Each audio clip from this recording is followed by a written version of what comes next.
বংশ উদ্ধার করে, কিন্তু মেয়ে বাবার বংশ উদ্ধার করে, তার সঙ্গে শ্বশুর বাড়ির বংশটাকে উদ্ধার করে। আমি আপনাদের বলবো, যে যেখানে বসে আছেন দাদা ভাইরা, সবাই মন দিয়ে শুনবেন। মেয়ে আর ছেলে দুই সমান।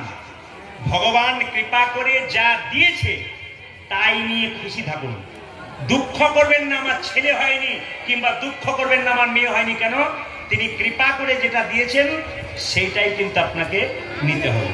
তবে শুনে রাখুন, যে যেখানে বসে আছেন, পুত্র যদি পুত্রের মতো হয় তবে উদ্ধার হবেন, আর পুত্র যদি মূত্রের সমান হয় তবে উদ্ধার হবেন না। তুলসীদাসের কথাটা শুনতে খারাপ, কিন্তু তুলসীদাসের কথা কি? যে পদ দিয়ে পুত্র আসে সেই পদ দিয়ে মূত্র আসে। যে হরিনাম করে সে হলো পুত্র, আর যে হরিনাম করে না সে হলো মূত্রের সমান। এই জন্য মায়েদেরকে বলবো, পেটে যখন বাচ্চা থাকবে তখন কতগুলো নিয়ম পালন করলে সন্তান কৃষ্ণ ভক্ত হয়। ভাগবত কি বললো? পেটে বাচ্চা থাকলে আপনাদের 4টে জিনিস পালন করলে আপনারা মহাপুরুষের জন্ম দিতে পারেন। কি কি? সত্য, সচ, দান আর দয়া। ভাগবতের কথা। যে যেখানে বসে আছেন জ্ঞানীজন গুণীজন, ভাগবত বলেছে মেয়েদের পেটে বাচ্চা থাকলে 4টে জিনিস করলে সে মহাপুরুষের জন্ম দেয়। কি কি? সত্য, সচ, দান আর দয়া। যার পেটে বাচ্চা আছে, যখন থেকে বাচ্চা এলো তখন থেকে যদি সে সত্য কথা বলতে শুরু করে, মহাপুরুষের জন্ম দেবে। যখন থেকে পেটে বাচ্চা এলো তখন থেকে সে যদি পবিত্র ভাব থাকে। আমি একটা ভালো কথা বলে যাই, মায়েরা, আপনারা যত সংসারে পরিচ্ছন্ন পরিষ্কার থাকবেন তত আপনার বাড়িতে মা লক্ষ্মীর আগমন হবে। যে বাড়িতে নোংরা পড়ে থাকে, যে বাড়িতে বিছানার উপরে খাওয়া হয়, আমি আপনার অনুরোধ করবো, বিছানার উপরে কোনোদিন কাউকে খাবার দেবেন না, চা পর্যন্ত দেবেন না। আমি আপনাদের জেলাতে দেখেছি, দিব্যি বিছানার উপরে চটি পরে, জুতো পরে দিব্যি চা খাচ্ছে, মুড়ি খাচ্ছে। এগুলো হচ্ছে অনাচার। আচার সংহিতাতে বললো, আচার সংহিতা বলে একটা শাস্ত্র আছে। এই শাস্ত্র যদি আপনারা কেউ করেন তাহলে পরিষ্কার করে জানতে পারবেন যে যদি কেউ আচার না মানে তবে তার সংসারে যতই টাকা রোজগার হোক, টাকা কিন্তু স্থির থাকে না। আপনি আচার মানুন, পবিত্র ভাব থাকুন, নিজেকে পরিচ্ছন্ন রাখুন। যে টাকাটাই রোজগার করবেন, গোবিন্দ কৃপা করে যার বাড়িতে পরিচ্ছন্ন থাকে গোবিন্দ তার কাছে যায়।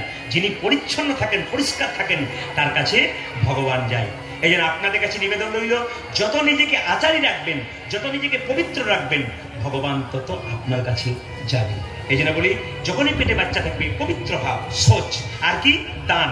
দেখুন, যাকে দেখবে তাকে দান দেবে সমর্থ অনুযায়ী। যেমন সব আছে সমর্থ, দান। ভিখারি বাড়িতে এসছে, দান করলো, পেটে বাচ্চা থাকবে, দান করতে হবে। আর কি? দয়া। প্রত্যেকটা জীবের প্রতি দয়া। একটা কুকুর বাড়িতে ঢুকে গেছে, আচ্ছা ঢুকুক, তাকে কিছু দিলাম, বিস্কুট দিলাম, সামান্য মুড়ি দিয়ে দিলাম, যা আছে বাড়িতে দিয়ে দিলাম, দান। তার মানে কি? দরজায় ভিখারি এলে যেমন ফেরাতে নাই, দরজায় কোনো পশু এলে তাকেও ফেরাতে নাই, কিছু দিতে হয়। পিঁপড়ে যদি অনেক রেল দিয়ে যায়, পিঁপড়েকে বাড়িতে না দিয়ে একটু দূরে একটু চিনি ফেলে দিলেন, আপনার কিন্তু লাভ আছে। কেন? কিছু বাড়িতে এলে তাকে কিছু সেবা দিতে হয়। সত্য, সচ, দান এবং দয়া। এটা কে করেছিল? দ্বারিকা দেবী। কার কাছ থেকে শুনেছিল? গুরুদেবের কাছে। তবে অনুকূল ঠাকুর একটা কথা বললেন, মেয়েদের পেটে বাচ্চা থাকলে সেই মেয়ে যদি প্রত্যেক দিন গীতা পড়তে পারে, ভাগবত পড়তে পারে, তবে তার কৃষ্ণ ভক্ত সন্তান হয়। অনেকে বলবেন আমি তো গীতা পড়তে পারি না, তাহলে আমি করতে পারবো না। গীতা যদি কেউ পড়তে না পারে তবে গীতা সে মাথায় ঠেকাতে পারে। আর একটা কথা, পেটে বাচ্চা থাকাকালীন মনোবিজ্ঞানীরা বললেন, পেটে বাচ্চা থাকাকালীন কেউ যদি মহাপুরুষের ছবি দেখতে পারে, মহাপুরুষকে প্রণাম করতে পারে, তবে মহাপুরুষের কিছুটা ভাব তার সন্তানের মধ্যে বর্তায়। মায়েরা, কিছু করতে হয়, না করলে পাওয়া যায় না।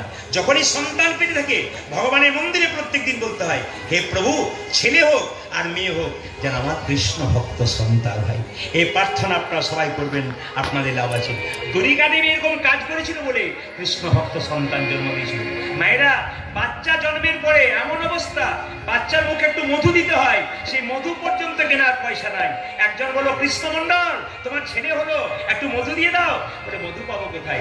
টাকা পয়সা নেই, গরিব মানুষ, মধু কোথায় পাবো? বলছে, এক কাজ করো, লোকের বাড়ি থেকে ধার করে ছেলেকে দাও। বলছে, না গো, আমি প্রাচীন লোকের মুখে শুনেছি, লোকের বাড়ি থেকে মধু ধার করে ছেলের মুখে দিলে যে শোধ দিতে না পারা যায়, পরের জন্মে নাকি তার বাড়িতে কুকুর হতে হয়। এটা প্রাচীন লোকের কথা, শাস্ত্রের কথা নয়। তাই বলছে, আমি তা করবো না। আমি কি করবো জানো? মধু নাই বা কিনতে পারলাম, দুই কানে শোনা গেল মধুর হরিনাম, দুই শোনাইল মধুর হরিনাম, দুই কানে শোনাইল মধুর হরিনাম, হরিনামে শোনালো হরিনামে শোনালো,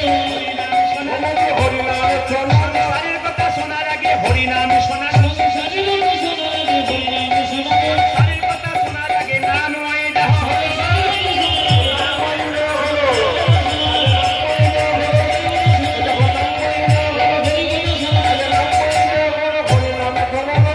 গানে শোনাইল মধুর হরিনাম। বাচ্চা জন্ম নিলে ভগবানের কাছে প্রার্থনা করতে হয়, বাচ্চা জন্ম নিলে ভগবানকে প্রার্থনা করতে হয়, হে প্রভু আমার ছেলে যেন কৃষ্ণ ভক্ত হয়। কি বলছে দেখুন, ভগবানের মন্দিরে কি বলছে প্রভু, বলে কি আশীর্বাদে করো গো, আশীর্বাদে করো গো, আশীর্বাদে করো হাই হরি আশীর্বাদে করো গো, আশীর্বাদে করো গো, আশীর্বাদে করো আশীর্বাদ যেন ভাগবতে পড়তে পারে, আশীর্বাদে করো গো, যেন সংকীর্তন গাইতে পারে, আশীর্বাদে করো গো, গাইতে পারি, আশীর্বাদে করো যেন হরি বলে বলতে পারে, আশীর্বাদে করো গো, যেন হরিনামে গাইতে পারে, আশীর্বাদে করো গো, হরিনামে গাইতে পারি, হরি হরি হরি বলে আজ হরি হরি হরি হরি, আজ হরি হরি হরি হরি, আজ হরি হরি হরি, আজ হরি হরি হরি হরি, আশীর্বাদে করো দুই গানে শোনাইল মধুর হরি, দুই গানে শোনাইল মধুর মদিনা। জোরে বলুন রাধা রানী কি, জোরসে শ্যাম সুন্দর কি। আপনাদের ফলতারে গ্রামটার নাম কি, কি বলুন, বেলেশ্বর। আচ্ছা খুব ভালো কথা। আচ্ছা বেলেশ্বর যখন নাম, তখন কিছু মনে করবেন না, আমি তো কমিটির সবার নাম জানি না, একজনের নাম জানি, তিনি প্রধান সাহেব, তার নাম পবিত্র বাবু, ওনার সঙ্গে কথা হয়েছে। তারপর বাকি ছেলেগুলো যারা গেছে তারা কিন্তু খুব ভদ্র। আমার খুব ভালো লেগেছে এইটাই যে আপনাদের এই এলাকাটা এত ভদ্র, এত ভালো, এর প্রমাণ আমি আসলে পেয়ে গেলাম। আরেকটা কি, আমি একটু দেরি করে এসেছি বলে অন্যান্য কমিটি একটু ভুরু কুচকায়, কিন্তু এখানে যখন এলাম তখন এখানকার ছেলেগুলো আমাকে খুব ভদ্র ব্যবহার করে বললেন যে, না না কোনো অসুবিধা নেই, আপনি কষ্ট করে চলুন না একটু, তারা আমি জানি কষ্ট হবে, কিন্তু এনারা বসে আছেন অনেকক্ষণ থেকে, আমরা দেখলাম যদি রেগে মেগে কিছু বলে দেয় তাহলে আপনারা একটু দেখবেন যেন। বলছে না না কোনো অসুবিধা নেই, কিচ্ছু